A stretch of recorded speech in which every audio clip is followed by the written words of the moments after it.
इंसानियत की क्रूरता और दानवता को दर्शाता है। कई दिनों से इंटरनेट पर द रशियन स्लीप एक्सपेरिमेंट के नाम से कई सारे वीडियोस वायरल हो रहे हैं। शायद आपने भी इनमें से कई सारे वीडियोस देखे होंगे या फिर इंटरनेट पर इस बारे में कहीं ना कहीं पढ़ा होगा, लेकिन क्या ये सच में विज्ञान की क्रूर सच्चाई है? इस वीडियो में आप बिल्कुल यही जानेंगे और मैं द रशियन स्लीप एक्सपेरिमेंट के बारे में कुछ ऐसे फैक्ट्स आपको बताऊंगा जो आपके होश ही उड़ा देंगे। अगर आप कमजोर दिल के हैं तो इसे मत देखना, वरना बने रहिए अंत तक, क्योंकि इस वीडियो में मैं कुछ ऐसे खुलासे करूंगा जो आपकी सच्चाई को लेके ही आंखें खोल देंगे। तो फ्रेंड्स, 1940 में सोवियत यूनियन ने दुश्मन सेना में से 5 अलग अलग उम्र के कैदियों को इस एक्सपेरिमेंट के लिए चुना और इन 5 कैदियों को एक कमरे में 30 दिनों के लिए बंद कर दिया गया, इस शर्त पर कि अगर वो 30 दिनों तक बिना सोए इस एक्सपेरिमेंट को सफलता से पूरा करते हैं तो उन्हें सही सलामत छोड़ दिया जाएगा।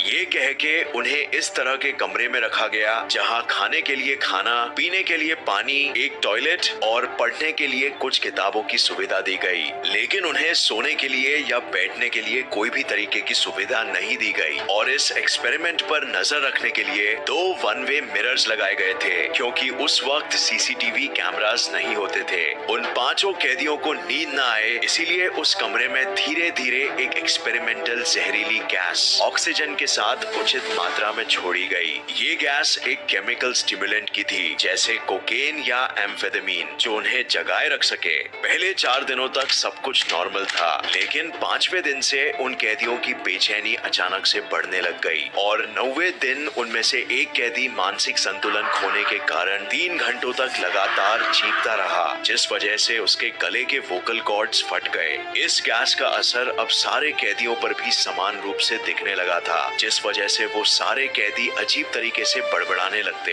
रिसर्चर्स उनके कमरे में हर रोज ऑक्सीजन के साथ उस जहरीली गैस की मात्रा को धीरे धीरे बढ़ाने लगे। अगले दिन एक कैदी ने दिए गए बुक्स के पन्नों को फाड़कर आईनों के ऊपर चिपका दिया ताकि रिसर्चर्स को अंदर का ना दिख सके, और उसके बाद रूम में सन्नाटा फैल गया। हालांकि रिसर्चर्स को रूम में हो रहे ऑक्सीजन के उपयोग से पता चल रहा था कि वो सारे कैदी जिंदा है। जब अंदर से कोई आवाज नहीं आने लगी, तब रिसर्चर्स ये डाउट करने लगे कि शायद सारे कैदी मरने के कगार पे आ चुके होंगे। उसी वक्त उन्होंने उस कमरे में से जहरीली गैस को निकालकर कमरा खोलने का फैसला किया। जैसे ही रिसर्चर्स ने उन कैदियों को अंदर आने की सूचना दी, अंदर से रोंगटे खड़े कर देने वाली आवाज निकली, जिसमें एक कैदी ने कहा, हमें आजादी नहीं चाहिए, हमें यहीं रहना है।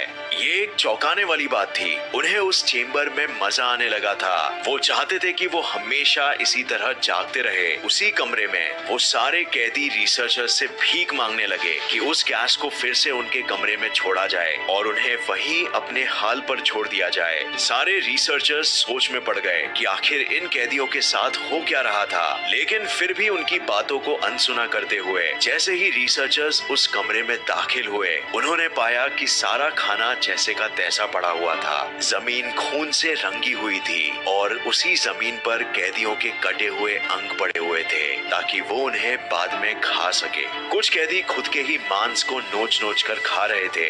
ये दिल दहलाने वाला नजारा था। एक कैदी तो खुद के ही पेट का इतना मांस खा चुका था कि उसकी हड्डियां तक नजर आने लगी थी। जब उन कैदियों को इलाज के लिए ले जाया गया तो वो उसी कमरे में वापस जाने की भीख मांगने लगे, और जिस मॉर्फिन के एक इंजेक्शन से कोई भी इंसान बेहोश हो सकता है, उस मॉर्फिन के 8 इंजेक्शंस लगाने के बावजूद वो सारे कैदी होश में थे और डॉक्टर्स से रिक्वेस्ट किए जा रहे थे कि उनका ऑपरेशन उनके होश में ही रहते हुए किया जाए, क्योंकि उन्हें ऑपरेशन में दर्द में भी मजा आने लगा था। जैसे जैसे डॉक्टर्स ऑपरेशन करते, वो कैदी मुस्कुराने लगते, लेकिन इस ऑपरेशन के दौरान 5 कैदियों में से 3 कैदियों की मौत हो गई। मगर फ्रेंड्स, इस रिसर्च को यहाँ नहीं रोका गया, बल्कि सोवियत यूनियन के कमांडिंग ऑफिसर ने इस एक्सपेरिमेंट को जारी रखने का ऑर्डर दे दिया, क्योंकि वो देखना चाहते थे कि इन बचे हुए कैदियों को फिर से अगर उस गैस के साथ रखा जाए तो क्या होगा। ये एक्सपेरिमेंट अब हैवानियत का रूप लेने लगी थी और इसीलिए रिसर्चर्स इस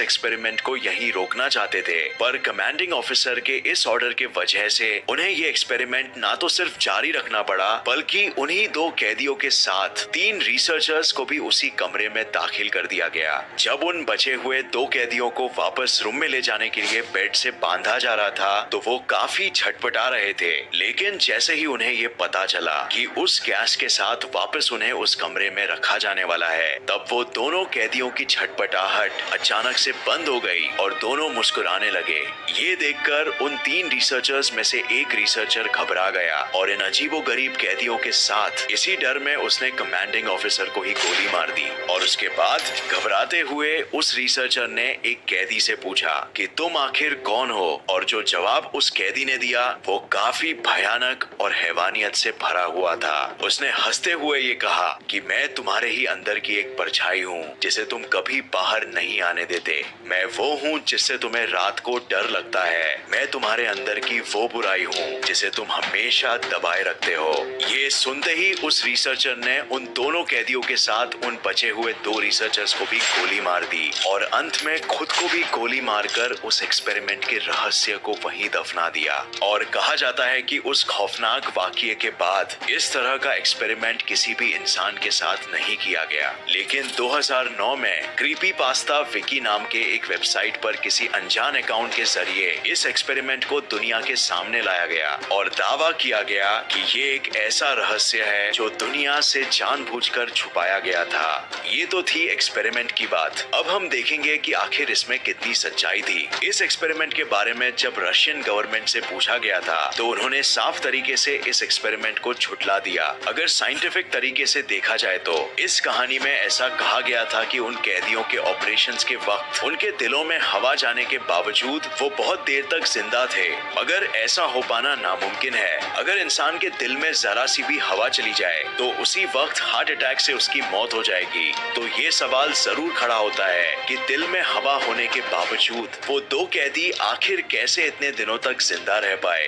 यहीं पर ये एक्सपेरिमेंट फेल हो जाता है। इसके अलावा आज तक कोई भी ऐसा स्टिमुलेंट ड्रग किसी भी रिसर्च में पर्सनालिटी को इस तरह से ऑल्टर करता हुआ नहीं देखा गया है कि इंसान को दर्द में भी मजा आने लगे। इंटरनेट पर आजकल कोई भी कुछ भी वायरल कर देता है और हम उसे जांचे परखे बिना सच मान बैठते हैं। ये एक्सपेरिमेंट भी ऐसे ही किसी राइटर के दिमाग की एक खोज थी जो आज तक सच बनकर दुनिया को अपने झांसे में फंसा रही है। इस एक्सपेरिमेंट का कोई भी पुख्ता सबूत अब तक हमारे सामने नहीं आ पाया है और ना ही इतिहास में किसी ने इस एक्सपेरिमेंट की जिम्मेदारी ली है। और फ्रेंड्स, जैसे मैंने पहले भी कहा है कि इंटरनेट चलाने के लिए आपको सिर्फ जियो के नेटवर्क की ही नहीं बल्कि क्रिटिकल थिंकिंग की भी जरूरत है। तो फ्रेंड्स, ये थी द रशियन स्लीप एक्सपेरिमेंट की असल सच्चाई या फिर कहानी, जैसे आप कहना चाहोगे, जिसे बहुत लोग सच मान बैठे थे।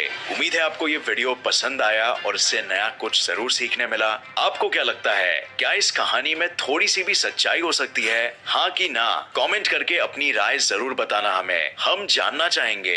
अगर आपको ये वीडियो पसंद आया तो इसे लाइक और शेयर करना मत भूलिए और ऐसे ही साइंस वीडियोस के लिए इस चैनल को सब्सक्राइब करके नोटिफिकेशन बेल ऑन करना मत भूलिए। और मैं आपको नेक्स्ट वीडियो में मिलूंगा ऐसे ही किसी इंफॉर्मेटिव वीडियो के साथ। तब तक के लिए देखते रहिए और सीखते रहिए। जय हिंद।